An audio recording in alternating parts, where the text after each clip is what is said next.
Hey everyone, I'm coming back to you tonight to speak with you guys about corruption within the law enforcement center that happened in my life in 1995 and 2016.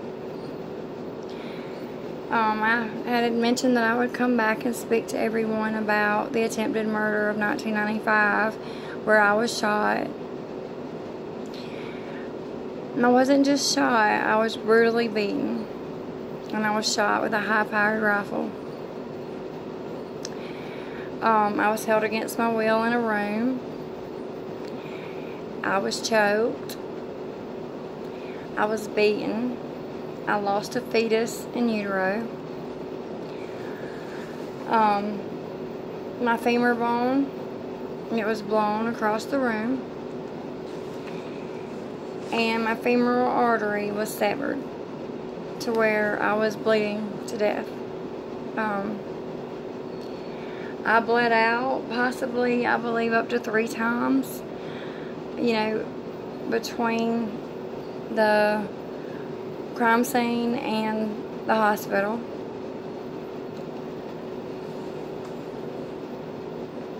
I was rushed to the Greenville Memorial Hospital from the Oconee County Memorial Hospital at the time, which now they call Greenville Memorial Hospital System, which is nothing in comparison to hospital they have in Greenville. So,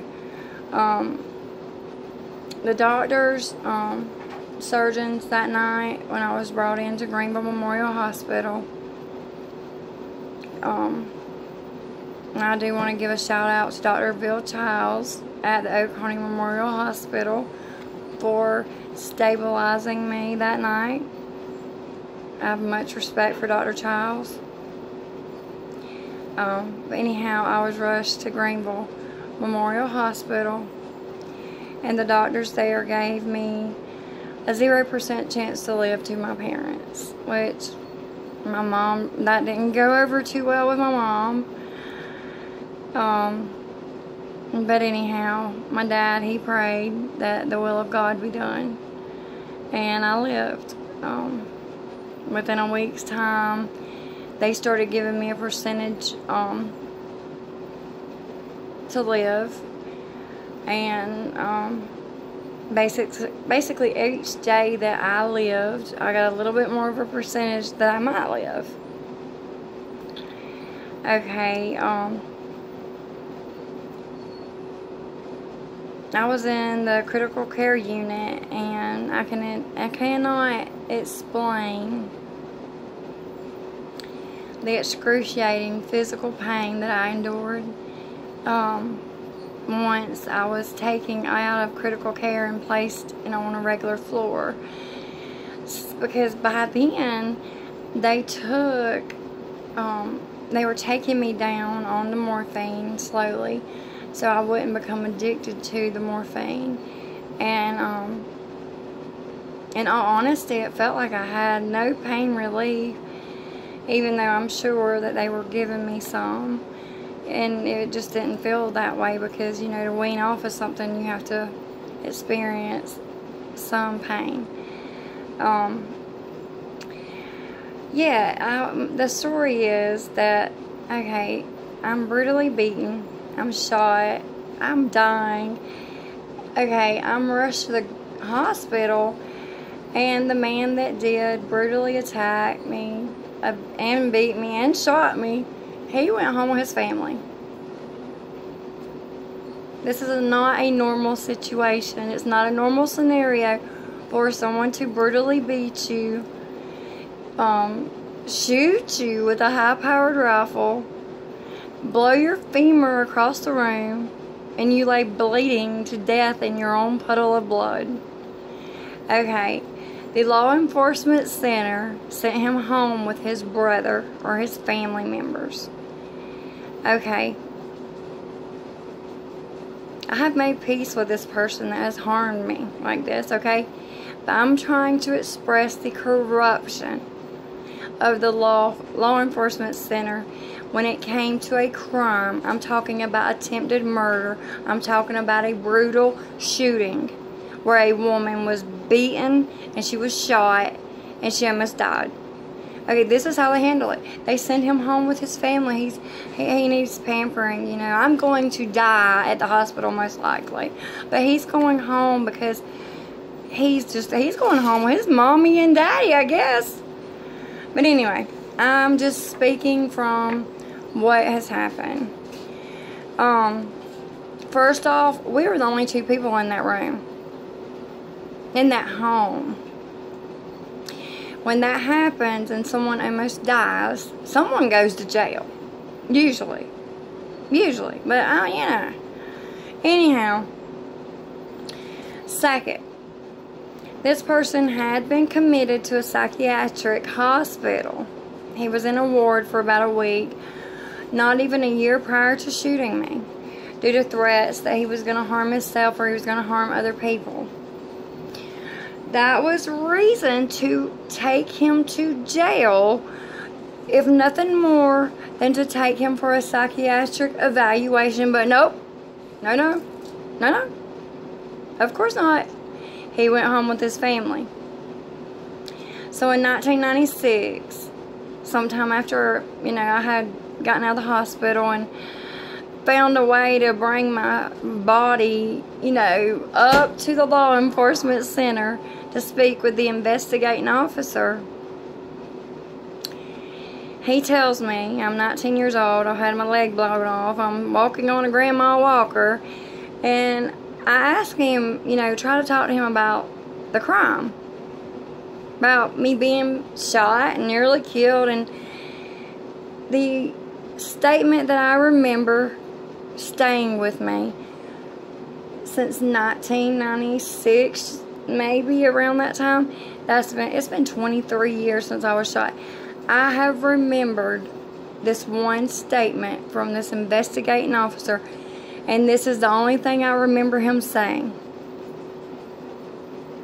He said,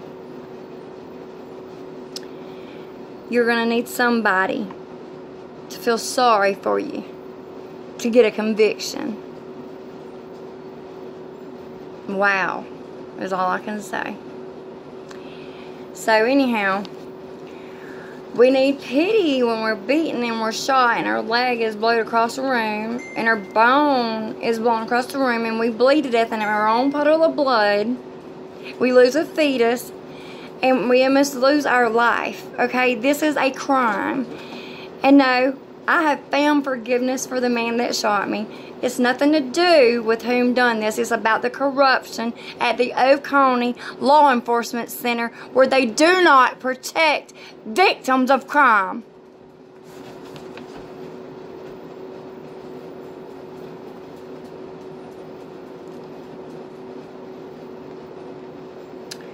Okay.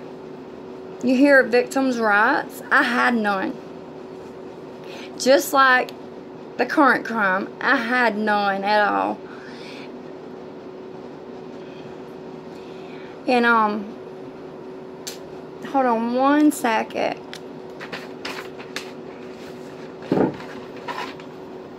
Okay, I'm back.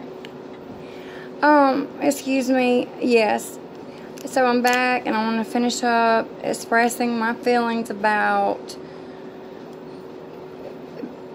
crime victims. We are not protected at times, and the reason why I say this is because someone's not protecting us. I don't know if you know of anybody that's experienced what I have. I don't know if you know of anybody that's been brutally beaten and shot, and the person that did this to them suffered no consequences at all. And just because I have forgiveness in my heart 23 years later doesn't mean that what he done to me was right or that it was appropriate. It wasn't. But I needed pity from somebody. Why would I need? I didn't need pity. I needed justice.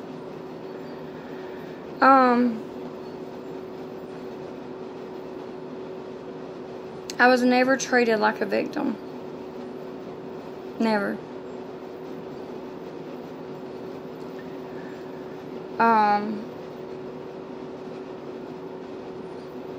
My life, it changed forever. In November of 1995. November 15th of 1995, my life changed forever.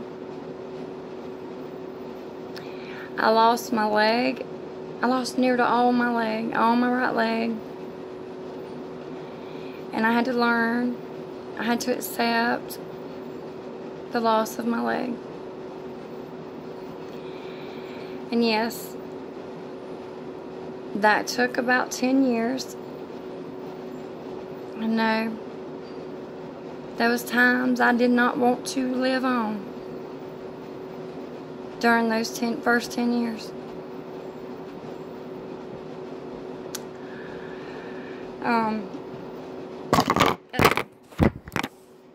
Okay, please forgive me. This video, I hope, goes a little bit better. I'm getting a little anxious because, you know, it's hard to explain corruption of this extent. But, you know, it took me 17 years to speak out. And when I spoke out, nothing happened. I contacted the South Carolina Victims Ombudsman. I told them my story.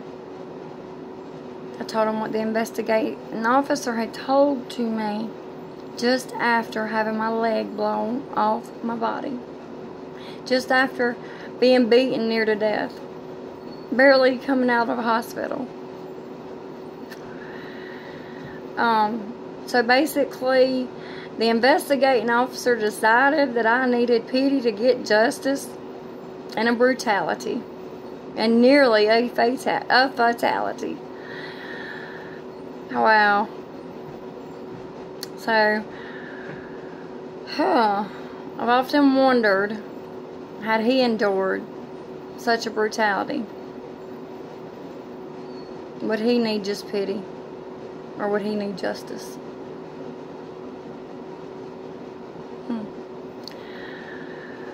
So anyhow, we're talking about corruption because for 23 years I have tried to get the investigation report, and guess what? I have been denied for 23 years the investigation of the attempted murder. It's not going to happen, they say. They say I'm not going to get that report. But I can promise, ever since the 2016 child molestation cover-up, I will proceed to get the 1995 attempted murder investigation to prove double corruption. My life changed forever then, okay? When my child was not protected by law enforcement, that's when everything changed. Okay? I had accepted that you guys, law enforcement, wasn't going to protect me. You know, I could laugh it off. I won't laugh off the fact that you did not protect my daughter.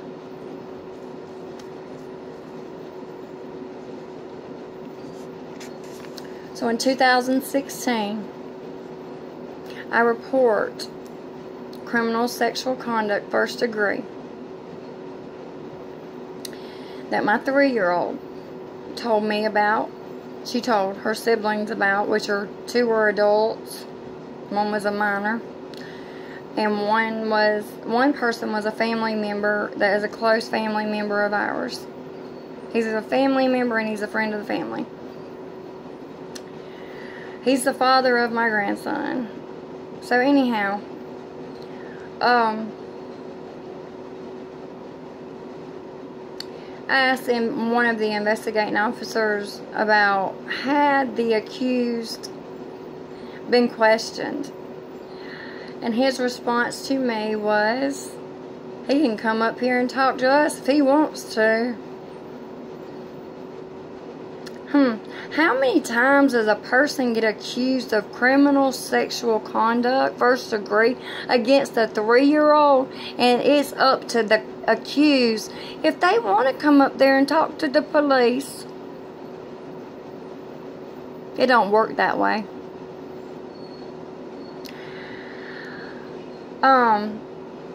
I got treated like the criminal, okay? I was never really talked to by law enforcement until I was brought in after my daughter had disclosed for over 3 months. She gave a non-genuine recant, okay? And then my son was falsely accused, and then I'm brought in thinking I'm going to talk to the law enforcement about the accused, and they placed me in an interrogation room. So they take the secondary victim into an interrogation room and treat me like the criminal.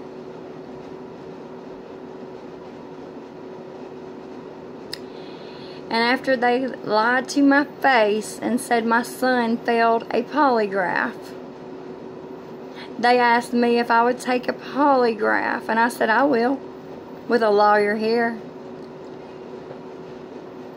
So anyway, after I tell them that, the investigator wants to yank me literally almost out of a chair. Because I told him, I said, oh, so we're going to protect the accused now. We're going to protect the accused now.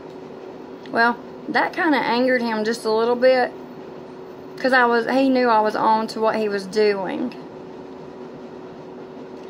I have watched every agency that was supposed to protect my child collude together. And, you know,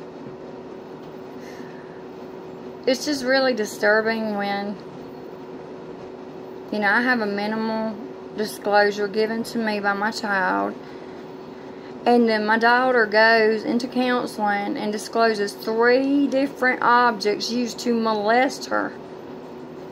It's really disturbing when she gives a non-genuine recant, and it's accepted as a recant when 3 objects were used to molest her, or, you know, that's what she said. And they want to say non-genuine recant. Oh, she's apologizing for the accused now, the child is.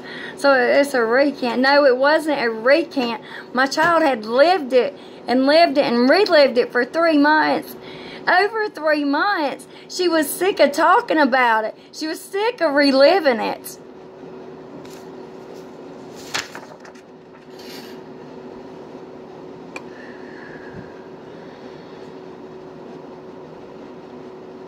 This is the most sickening and disturbing situation I have ever dealt with in my life.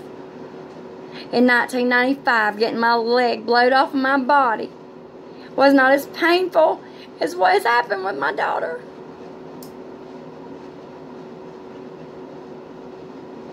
And what hurts more is I have to send her still.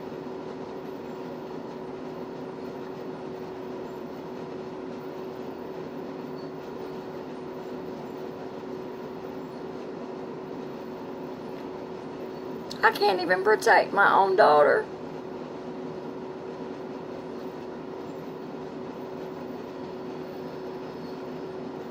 That's painful.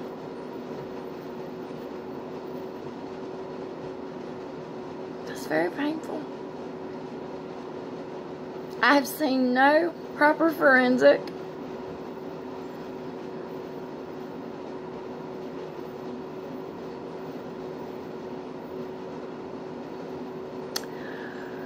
No medical forensic given for over 3 months. Is that normal? I told the investigating officer, why are you even doing it now? It was pointless to do a medical forensic on my child over 3 months after I reported the crime.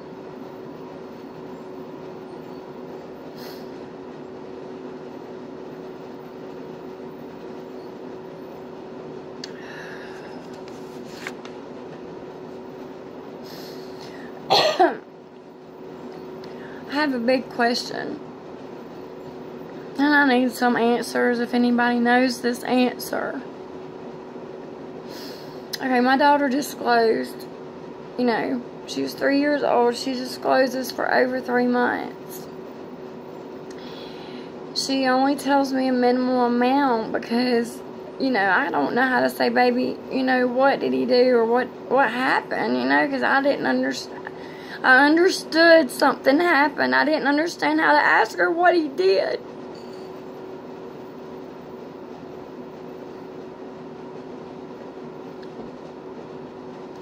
But she tells the counselor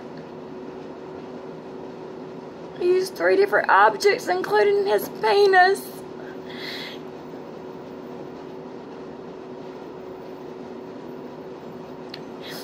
How can law enforcement say this is not real? This didn't happen.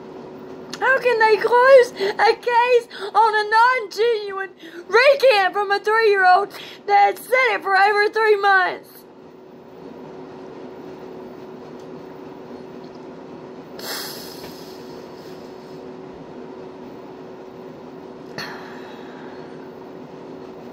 My child had an 8 to 10 minute forensic interview where she was in a room with people she didn't know. She said nothing to them. She wanted out of the room. They closed the case, and then they never gave her another chance to have a forensic interview. Never. I had one of the best lawyers in America, and he did not help me protect my daughter.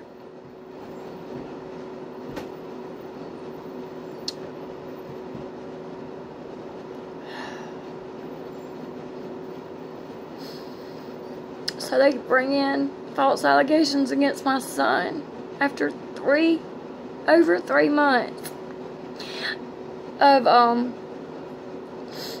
my daughter disclosing. And they do this because they want me to shut up. That's been their goal from the start, is to shut me up. My first lawyer was going to have my child removed from me by not telling me about a hearing. That was their first attempt to take her and to shut me up. Because that's all that they have wanted from the start, is for me to shut up or to remove my daughter from my custody. You know, and I will not stop expressing what I know to be true.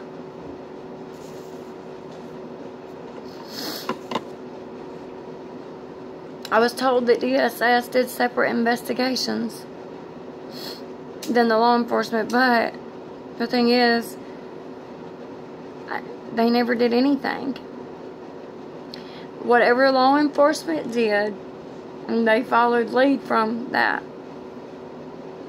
If law enforcement did this, they did that. They followed right behind them. They didn't do anything separate, as I was told would happen.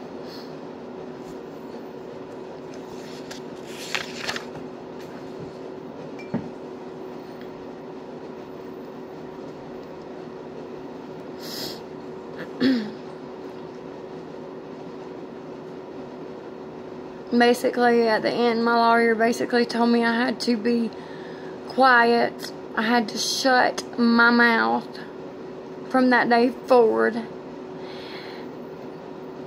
I had to treat the accused well.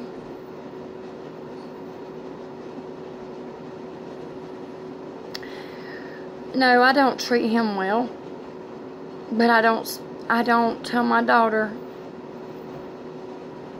about how I feel about this. We still talk about how much we love Dada. We still go and get Dada gifts for Christmas, for whatever.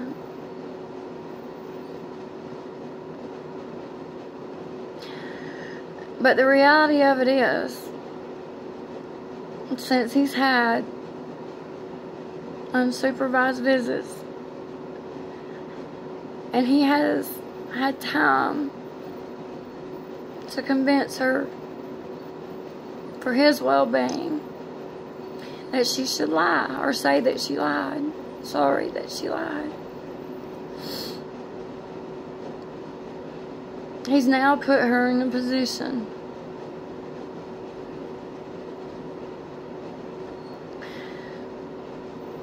that he can do what he wants to do to my child now, because she's going to be scared to say anything.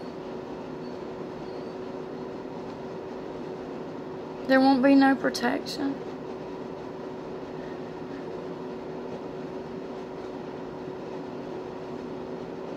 There hasn't been no protection for my child.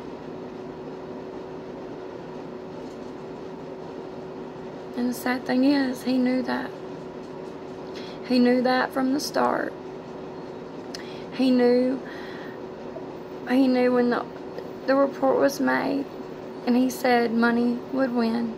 He knew exactly how law enforcement and DSS worked. He said that like he didn't care what report was made,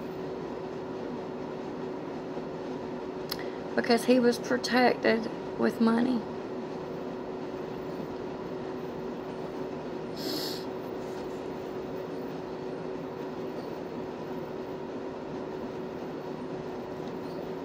I want to let everyone know that in both of these cases that corruption happened. This is the kind of corruption that harms lives. This is the kind of corruption that laws, there's not any. Victims are not heard. And I don't know if you're a victim of a crime or if you ever have been. Yet, the thing is, people, if we don't step up and we don't start speaking, we will continue to be victims. And I'm not just referring to myself. I'm referring to anybody.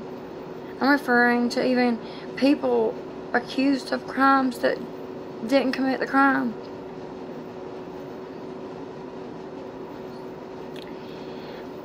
Obviously, I was shot, I was beaten, and I lost my leg. The crime happened. And obviously, a 3-year-old, they don't disclose things that didn't happen, that they didn't experience.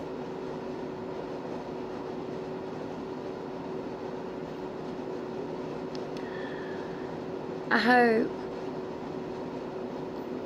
that if nothing else, that I can be an inspiration to somebody out there too scared to stand up for themselves, that's been threatened, that's been silenced, that's been refused protection from law enforcement, or that's been accused of a crime that they didn't commit. I'm not just for the victims, I'm for people. You know, you are a victim if you're accused of a crime that you didn't commit. You know, and people go to jail all the time. There's people that's done, are in prison for murder that didn't commit murder. You know, things like that happen. I'm reporting what's happened to me in my lifetime. And it's 2 very serious crimes. And you know, the one that affected my physical life,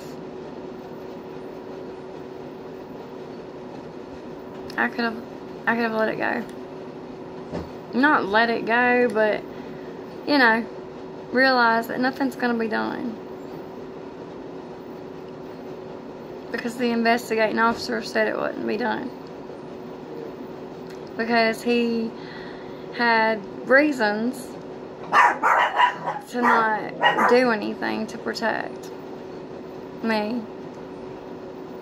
And he's the same investigating officer that spoke to the accused in 2016 about my child.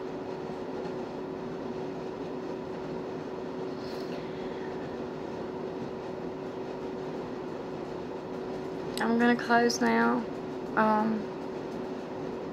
may have to redo this video. I don't know. Depends on how upset I got. I'm sorry for the tears, the emotions. It gets old trying to fight a system that's fixed to protect people that harm you. I will not stop fighting to protect my child, even if I have to bring up the corruption from 1995, because it was very corrupted. It still is. I can't have my investigation records. You tell me why reports are hidden in the 1995 shooting and why they're hidden in the 2016 reports of criminal sexual conduct first degree. Why would you hide reports if you have nothing to hide? So anyway, I'll be back hopefully soon. Thank you.